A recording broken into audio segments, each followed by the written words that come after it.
दरवाजा खुल गया है।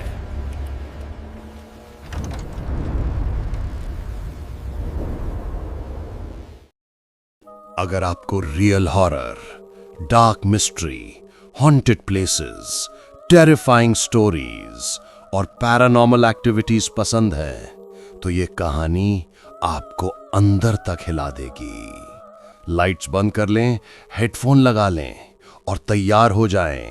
डर की सबसे खतरनाक उड़ान अब शुरू होने वाली है।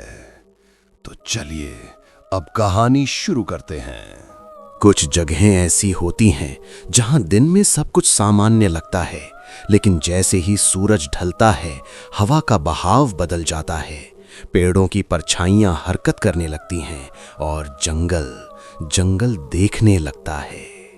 ये कहानी किसी किताब से नहीं ली गई।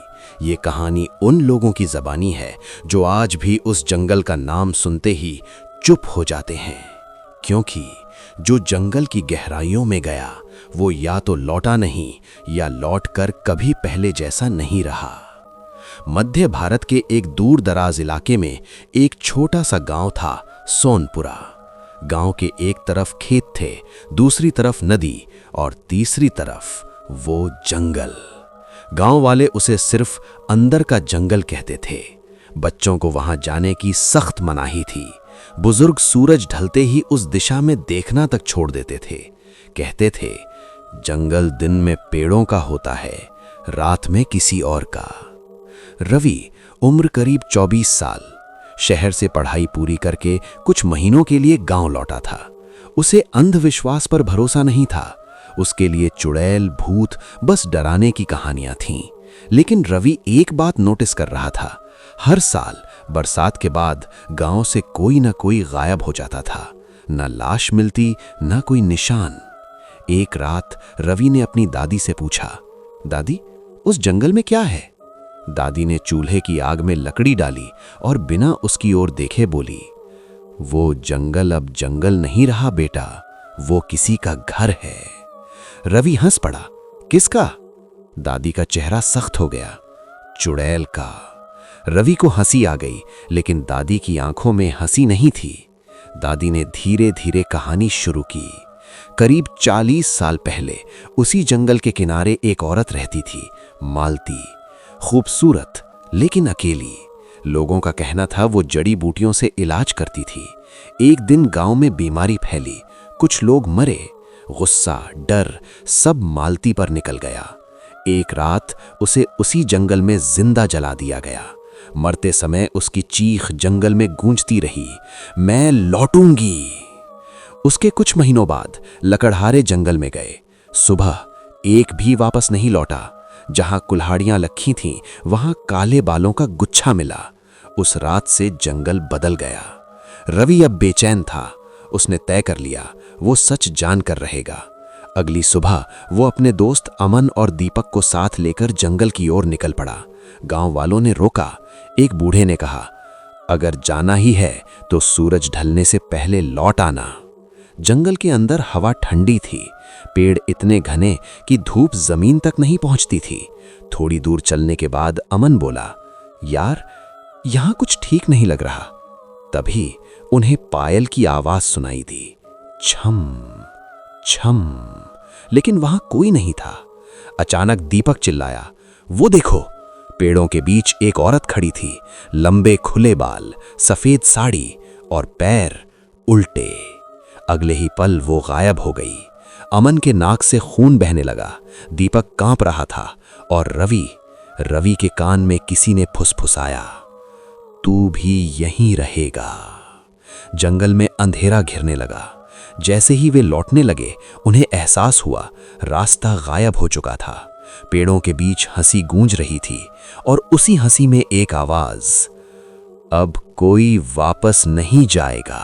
पेड़ों के बीच खड़े रवि, अमन और दीपक एक दूसरे का चेहरा तक साफ नहीं देख पा रहे थे। चारों तरफ अजीब सन्नाटा था। न पत्तों की सरसराहट, न कीड़ों की आवाज, बस हंसी।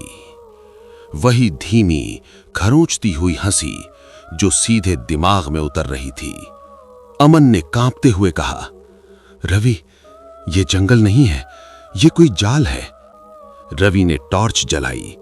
जमीन पर नजर पड़ी तो तीनों की सांस अटक गई। मिट्टी पर उल्टे पैरों के निशान उनकी तरफ आ रहे थे। निशान वहीं रुक गए जहां वे खड़े थे।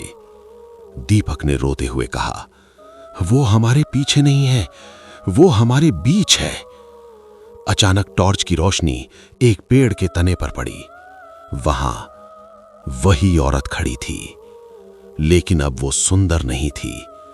उसका चेहरा जला हुआ, आंखें पूरी तरह सफेद, मुंह से काली जीभ लटकी हुई।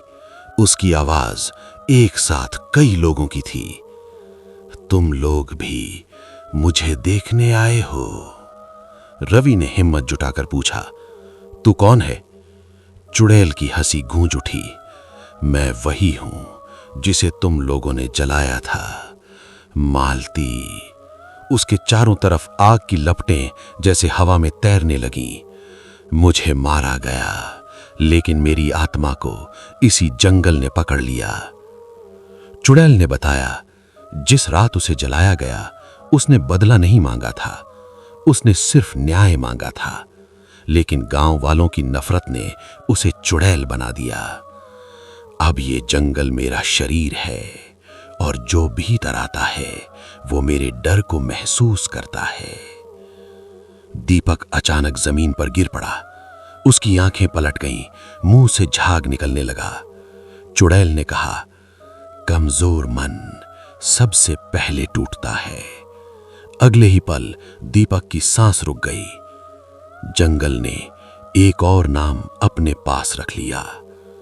रवि और अमन रोते हुए उसके सामने गिर पड़े।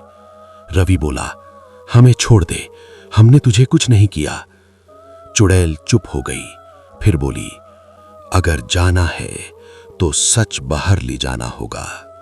उसने एक शर्त रखी, गांव वालों को बताना होगा कि मैं राक्षस नहीं थी, मुझे बनाया गया। अचानक मुर्गे की बांग सुनाई दी। पेड़ों के बीच हल्की रोशनी फैलने लगी। चुड़ैल पीछे हटने लगी।